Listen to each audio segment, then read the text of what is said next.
এই যে ভোলানাথ, এই শিবের প্রসাদ কি আমরা খাই?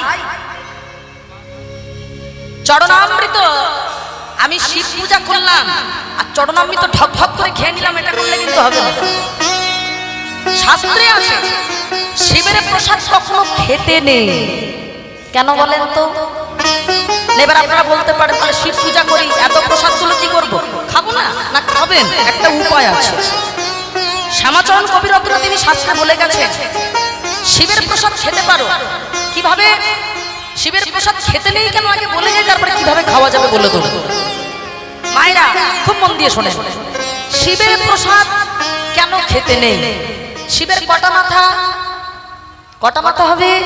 5টা মাথা, চারদিকে 4টে, উপরের দিকে একটা মাথা আছে। এটা কাশীধামে দেখা যায়, আরো অনেক জায়গা হয়তো আছে, কাশীধামে আছে। 5টা মাথা, উপরের দিকে যে মাথাটা, ওই মাথা দিয়ে আমার বাবা ভোলানাথ তিনি বিষ পান করেছিলেন। হ্যাঁ, সমুদ্র যখন মন্থন হয়েছিল, আপনারা অনেকে জানেন যারা গ্রন্থ পড়েন, কীর্তন শোনেন, যখন সমুদ্র মন্থন হয়েছিল, দেবতারা অসুররা মিলে যখন সমুদ্র মন্থন করলো, ঠিক সেই সময় একদিকে যেমন অমৃত উঠলো, একদিকে তেমন বিষ উঠলো। কিন্তু বিষটা নেবে কে? সবাই তো ভালোটাই নাই মা, খারাপটা কে নেয়? ভোলানাথ বলল আমি বিষটাই পান করব। মা পার্বতী বারণ করেছিল তুমি কেন বিষ খাবে, তুমি বিষ খেও না।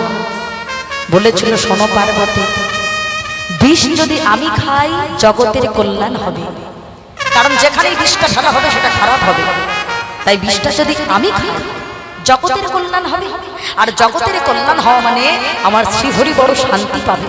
হ্যাঁ, কারণ তিনি তো পঞ্চমুখে শ্রীহরির নাম করতেন, তাই তিনি বিষটা পান করলেন। আর যখন বিষটা যখন পান করতে গিয়েছে, ওই বিষ বাবা আমার শিব ঠাকুরের এই ঠোঁটে লেগে গিয়েছিল, ঠোঁটে। ওই জন্য এটাই ধরে নেওয়া হয় যে তিনি যা কিছু গ্রহণ করেন, যে প্রসাদটা, সেটাকে বিষ মুখে গ্রহণ করেন। আর ওটা যদি সরাসরি আমরা যদি গ্রহণ করি তাহলে সেটা বিষ পান করা হয়ে যাবে। তাই শ্যামাচরণ কবিরত্ন তিনি শাস্ত্রে বড় বড় করে বলে দিয়েছেন, বলে দেখো ভোলানাথের প্রসাদ সরাসরি খাওয়া যাবে না। এক স্বয়ং বিষ্ণুকে আগে দাও, ওই বিষ্ণু নৈবেদ্য নিয়ে তারপরে তুমি শিবকে দাও, সেই প্রসাদ তারপরে তোমরা খেতে পারো। কারণ শিব ঠাকুর হলেন পরম বৈষ্ণব, তাই ভগবানের প্রসাদ আগে পাওয়ার ক্ষমতা একমাত্র তারই আছে, আমাদের নয়। তাই আগে তুমি বিষ্ণুর প্রসাদটা নিয়ে, নৈবেদ্যটাকে নিয়ে, ভগবান প্রসাদ নিয়ে আগে শিব ঠাকুরকে দাও, তারপর সেটা তুমি খেতে পারো। আর সেটা যদি না করো তাহলে ভগবানের যে নৈবেদ্য তার সাথে ওই শিব ঠাকুরের যে নৈবেদ্য মানে প্রসাদটা, এই দুটো একসঙ্গে মিশিয়ে তারপরে খেতে পারো, তাহলে আর বিষটা থাকবে না। এটা করা যেতে পারে। তাহলে ভোলানাথ কি করেন? তিনি হলেন পরম বৈষ্ণব, তিনি পঞ্চমুখে শ্রীহরির নাম করেন। ঠিক তেমন তিনি আরো একটা কাজ করেন। এই ভোলানাথকে দেখলে বাবা আমাদের একটু শিক্ষা হয়। ভোলানাথকে দেখলে বোঝা যায় যে সংসারে থেকেও কি করে ভজন সাধন করা যায়। কেন বলেন তো? ভোলানাথের নিশ্চয়ই আপনার ক্যালেন্ডারে হোক, যেখানে আপনারা ছবি দেখেছেন, কখনো মা পার্বতী গণেশকে কোলে নিয়ে বসে আছে, আবার কখনো দেখুন ছাই ভস্মকে শ্মশানে মশানে বসে আছে। তার মানে তিনি সংসারটাও করছেন, আবার শ্মশানে মশানে গিয়ে ভজন সাধনটাও করছেন। কিন্তু আমরা কি করি? শুধু সংসারটা করি, ভজন সাধনের বেলায় গিয়ে আর করতে পারি না। বাবা ভোলানাথের যদি চরিত্রটা দেখা যায় তাহলে কিন্তু ওনার কাছ থেকে শিক্ষা পাওয়া যায় যে সংসারে থেকেও কিভাবে ভজন সাধনটা করতে হয়। তা বাবা এই ভোলানাথ তিনি আরো একটা কাজ করেন, মা পার্বতীকে কোলে নিয়ে বসে আছে। ছবিটা নিশ্চয়ই দেখেছেন। একবার এই মা পার্বতীকে যখন কোলে নিয়ে বসে আছে, এইটা নিয়ে ব্যঙ্গ করেছিল বাবা চিত্রকেতু বলে একজন রাজা। ব্যঙ্গ করেছিল, এ বাবা ছিছি, বউ কোলে নিয়ে বসে থাকে। খুব ভালো করে বুঝবেন বাবা, এটা সত্যিই তো। যদি কেউ ভালো করে না বুঝে যদি হঠাৎ করে দেখে, তাহলে সে তার দিকে খারাপ আঙুলটাই তুলবে। চিত্রকেতু রাজা একবার গেল কৈলাসে, আর কৈলাসে গিয়ে বলে বসলো, যেইটা কৈলাসে গিয়েছে, কৈলাসে গিয়ে বলে বসলো যে বাবা এ ভোলানাথ কিনা শিব ঠাকুর কিনা বউ কোলে নিয়ে বসে আছে। একটু ব্যঙ্গ করে উত্তর দিল। আর যখন এই ব্যঙ্গ করে উত্তরটা দিয়েছে, সঙ্গে সঙ্গে মা দুর্গা ক্রোধান্বিত হয়ে উঠল। চিত্রকেতু রাজাকে বলে বসলো, রাজা তুমি কিনা অসুরের মতো কথা বলছো, আমাকে কোলে নিয়ে বসে আছে ভোলানাথ বলে তুমি অসুরের মতো কথা বলছো। আমি তোমাকে অভিসম্পদ দিলাম, তুমি অসুর কুলে জন্মগ্রহণ করো।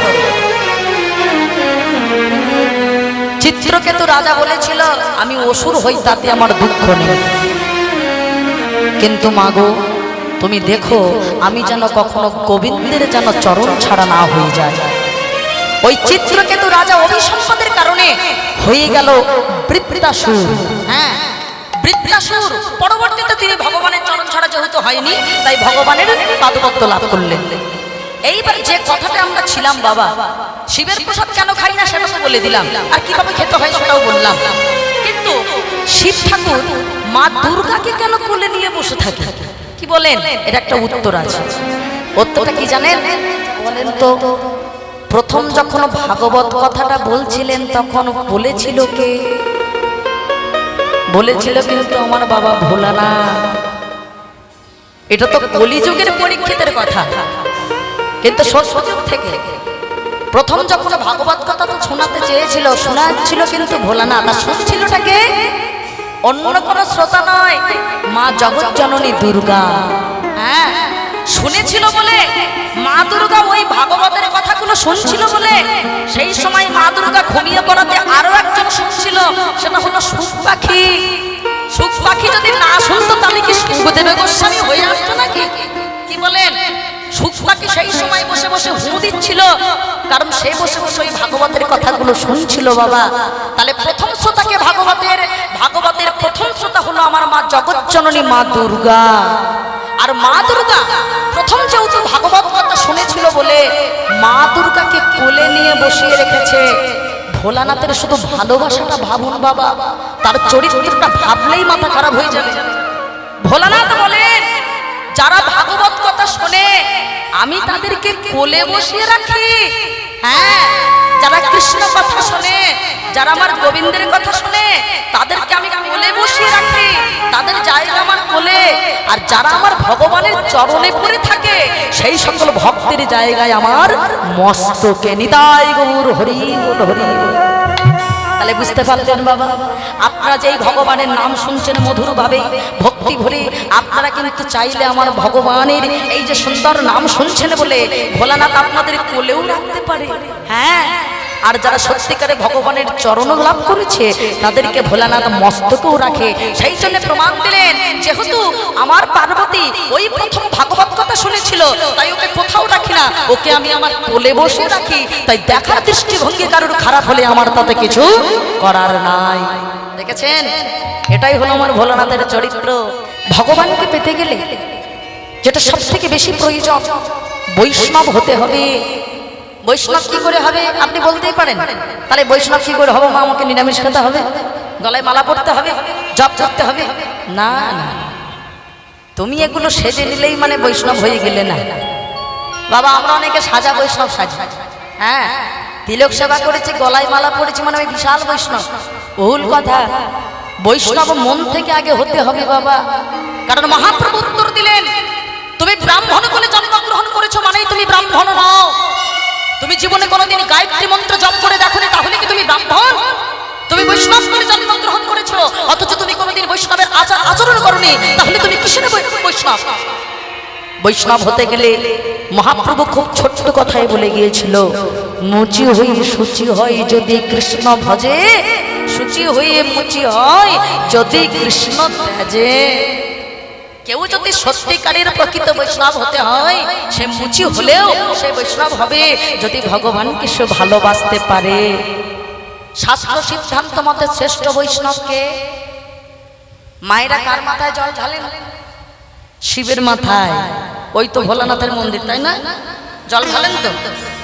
তাহলে শিব হলো পরম বৈষ্ণব। আচ্ছা, শিব যদি বৈষ্ণব হয় এটা কোনো মানুষের বানানো নয় শাস্ত্র সিদ্ধান্ত মতে। আচ্ছা, শিবের একটু রূপটা মনে করেন তো। শিবের গলায় তুলসীর মালা আছে নাকি? কিসের মালা আছে মা? রুদ্রাক্ষের মালা। তাহলে দেখুন বৈষ্ণবের চিহ্ন কিন্তু মেলেনি। আচ্ছা, কপালে যে তিলক সেবা এই যে আমরা করেছি, এই ধরনের তিলক সেবাটাকে বলা হয় অর্ঘকুণ্ডক তিলক। আমার ভোলানাথের কপালে এরকম তিলক আছে কি মায়েরা? এরকম আছে নাকি? কিরকম আছে? এরকম আছে না? ত্রিকুণ্ডক তিলক। হ্যাঁ, দেখেছেন সেখানেও বৈষ্ণবের চিহ্ন মিলল না।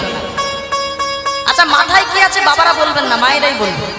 মাথায় কি জটা না শিখা আছে, কোনটা? হ্যাঁ বলে দিয়েছি বলে বলছি, আবার আমি বলে ফেললাম বলে বলে দিল বাবা। মাথায় কি আছে? জটা। উত্তরটা আমি দিয়ে দিয়েছি তো ওই জন্য কি সুন্দর বলে দিল দেখো। মাথায় আছে জটা, পরনে কি আছে?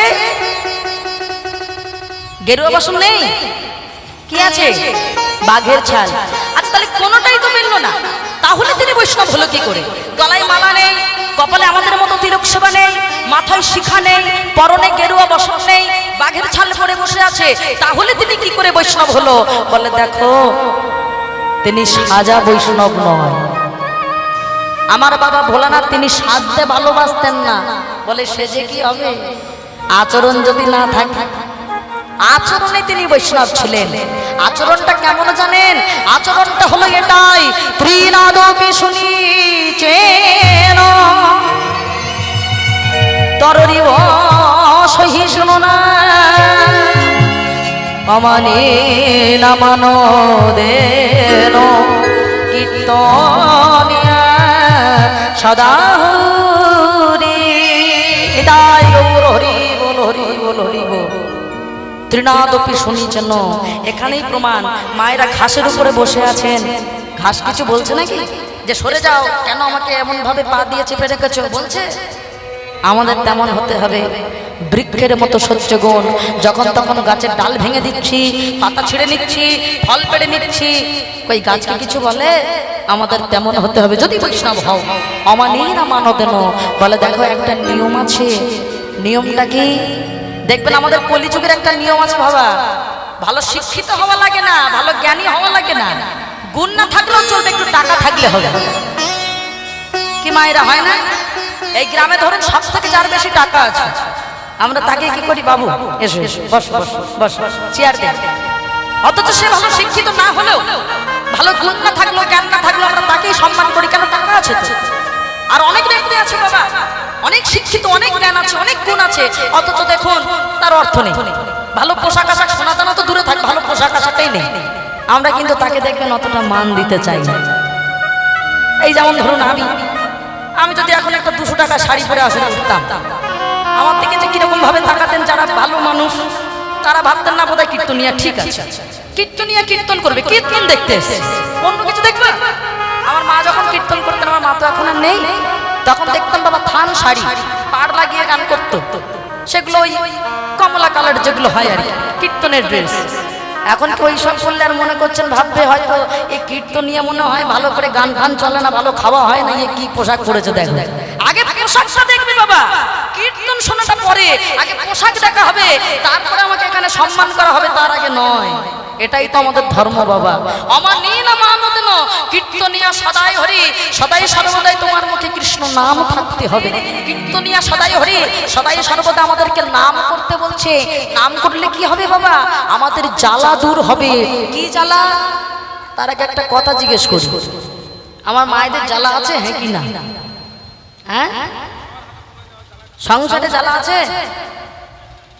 জ্বালা নেই? প্রচুর জ্বালা।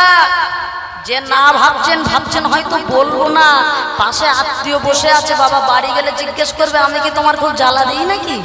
ওই যে গৌরপ্রিয়ার কাছে গিয়ে উত্তরটা দিয়ে আসলে যে বড়, মনে রাখবেন আপনি যার কথা ভাবছেন সেও কিন্তু বড় জ্বালাই আছে, আপনার সামনে বলে না তাই।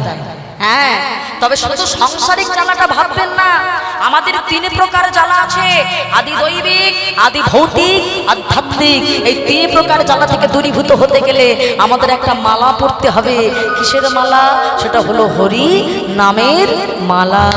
এটা পড়লে কি হবে জানো? দূরে যাবে ত্রিতম জ্বালা,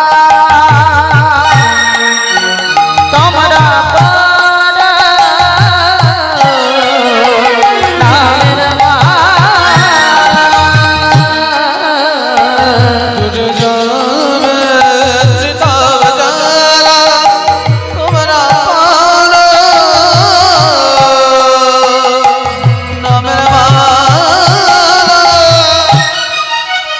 দূরে যাবে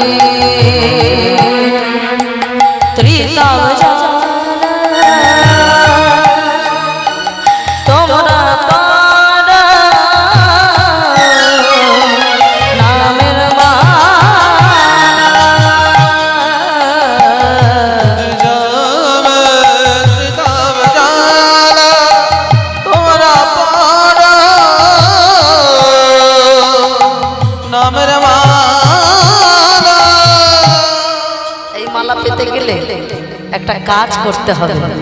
কি বলেন তো মায়েরা, আমি এখানে যে সুরে হরিনামটা গাইছি না, আজকে এখানে তো শেষ দিন নাকি, আগামীকাল কুঞ্জ বিলাস হয়ে শেষ হয়ে যাবে। আচ্ছা, আগামীকাল রাতে এভাবে বসে আর একসাথে সবাই কীর্তন করতে পারবেন বাবা? পারবেন না? তাহলে সুযোগ যখন আছে, আপনারা সবাই মিলে মালাটা পেতে গেলে করে পাওয়ার নাম হলো কৃপা। হাতে তালি দিয়ে সবাইকে হরিনামটা গাইতে হবে এবং খুব জোরে জোরে গাইবেন। এদিকে এত ভক্ত হয়েছে আমি তো দেখিনি। হ্যাঁ, খুব জোরে জোরে গাইবেন। কেন বলেন তো ও মায়েরা, মানুষ বিপদে না পড়লে জীবনে চিৎকার করে গোবিন্দকে ডাকে? কি বলেন বাবা?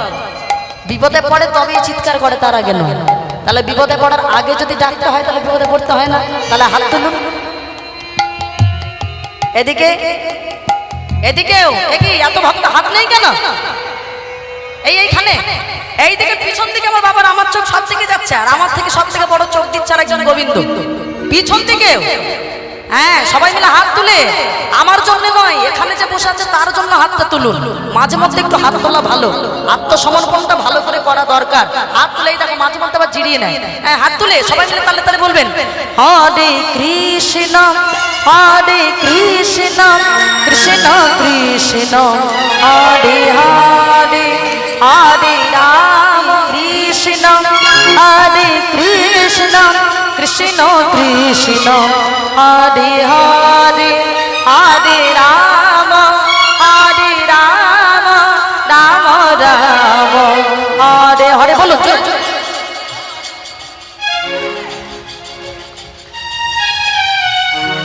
আরেকটু জোরে শোনা যাচ্ছে না?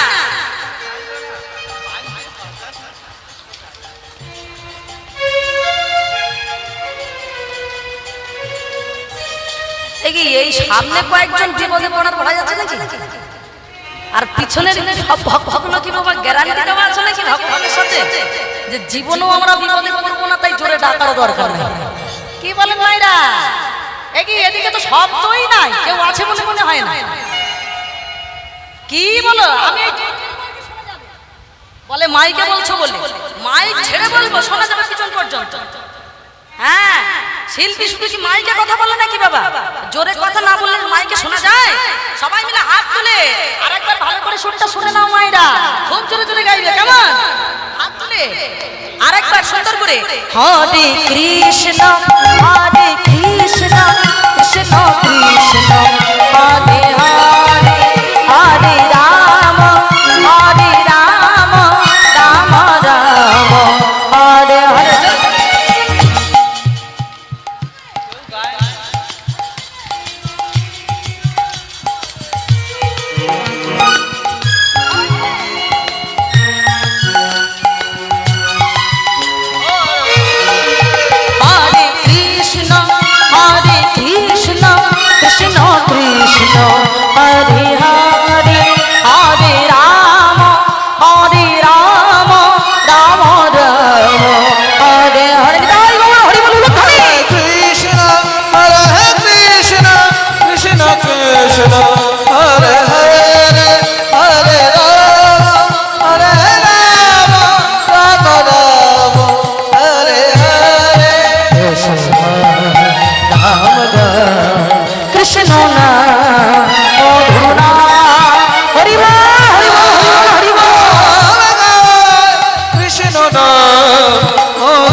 আমার মায়েরা হরিনাম করলেন।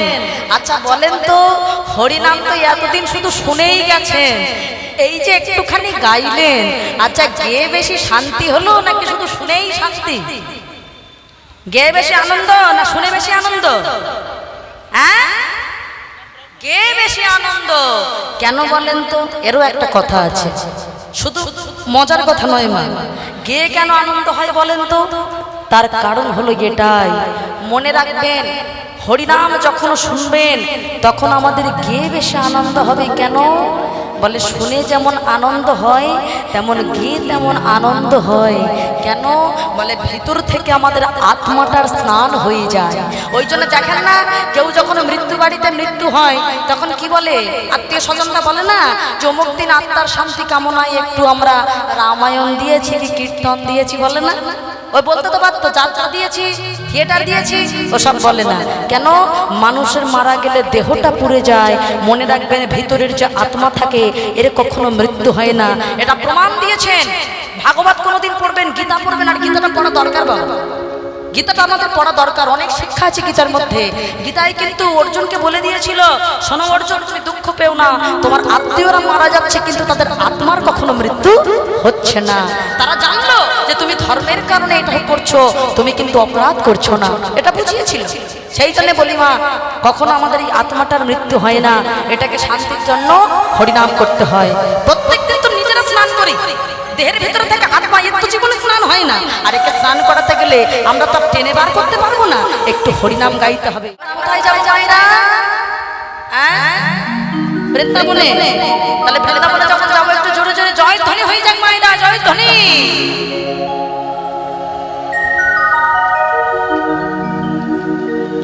আচ্ছা আমার বাবারা বলেন তো, জয় ধ্বনি হয়েছে না উলুধ্বনি হয়েছে?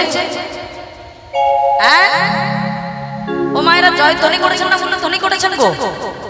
উলুধ্বনি। আমি কি বলেছিলাম? জয় ধ্বনি।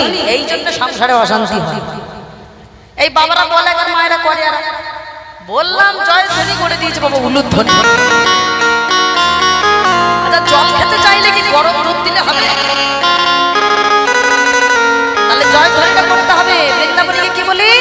জয় রাধা রানী কি, জয় শ্যাম সুন্দর কি, জয় বৃন্দাবন ধাম কি। চলুন এবার জয় দিতে দিতে মধুময় সুধা বৃন্দাবনে। আগে রাধা রানীকে বাবা কৃপা লাভ করতে হবে, কারণ যার মুখে এখন রূপের কথা শুনবেন তিনি হলেন রাধা রানী। হ্যাঁ, তিনি যদি কৃপা করে শোনায় তবে শুনবো, নচেত শোনা বন্ধ। আমরা নিমিত্ত মাত্র আমরা বলছি, কিন্তু তিনি আসলে বলেছেন। তাহলে চলুন সবাই মিলে হাতে তালি দিয়ে দুটি বাহু তুলে আত্মসমর্পণ করে তার কাছে যাব। কেন বলেন তো মা? এই যে বারবার বলি আত্মসমর্পণ করেন কেন? পুলিশ যখন চোরকে ধরতে আসে, চোর মরার ভয় তাড়াতাড়ি বাবা গুলি খাওয়ার ভয়ে হাত তোলে।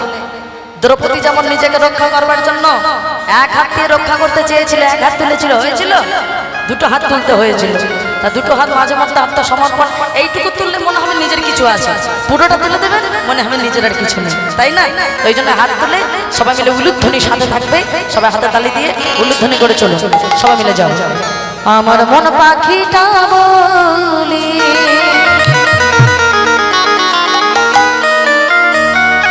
সকাল থেকে ভজন গাইনি বলে আমার অনেক অবজেকশন বাবা। একটা দুটো ভজন থাক, আমি উড়ে বৃন্দাবন যাব,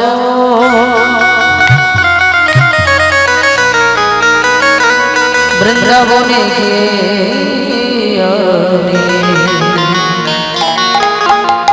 কি বলবো? রাধে রাধে বলবো। সবাই হাত তুলে তালে তালে সবাই মিলে হাত তুলে তালে তালে বলো। আমার মন পাখিটা বলে, আমার মন পাখিটা বলে, আমি উড়ে বৃন্দাবন যাব,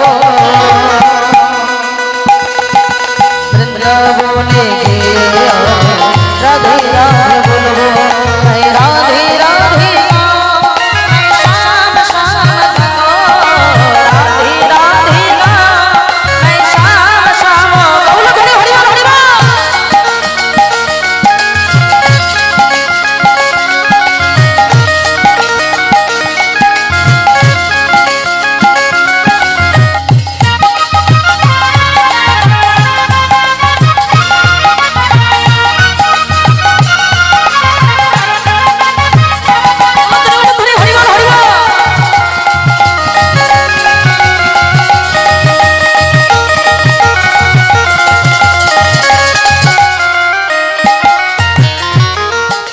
কথা বলি, আজকালকার দিনে ডাক্তারখানায় গেলে ডাক্তার দেখবেন রক্ত পরীক্ষা করে বলে দেয় সুগার হয়েছে, থাইরয়েড হয়েছে, কোলেস্টেরল বেড়েছে। আচ্ছা এখনকার দিনে এসব রোগগুলো আগেকার দিনে বাবারা জীবনে শুনেছেন এইসব নাম? এখন হচ্ছে কেন বলেন তো? যত আমাদের কর্ম কমেছে তত বাবার রোগ বেড়েছে, মানে আমরা যত কুড়ে হয়েছি আর কি। এবার বলছে কৃষ্ণ নামে যদি কুড়েটা একটু দূরে যায় তাহলে অন্তত ভালো হয়, কি বলেন না? বলে সকালে উঠে ডাক্তার বলে একটু বেশি করে হাঁটবে, বেশি করে জল খাবে,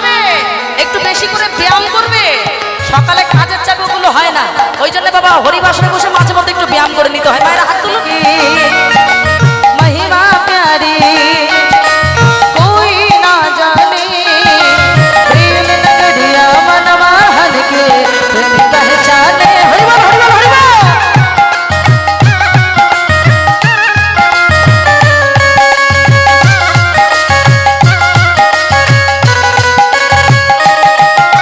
वृंदावन की महिमा प्यारी कोई ना जाने प्रेम नगरिया मन महल के प्रेम पहचाने। ब्रजगोलियों में झूम झूम की ब्रजगोलियों में झूम झूम के मन की तपन बुझाओ। ब्रज की लता पकड़े राधे राधे गाओ। मैं राधे राधे गाओ मैं श्याम श्याम गाओ। राधे राधे गाओ मैं श्याम श्याम गाओ। बोलो धनी हरि बोल हरि बोल।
ब्रज की लता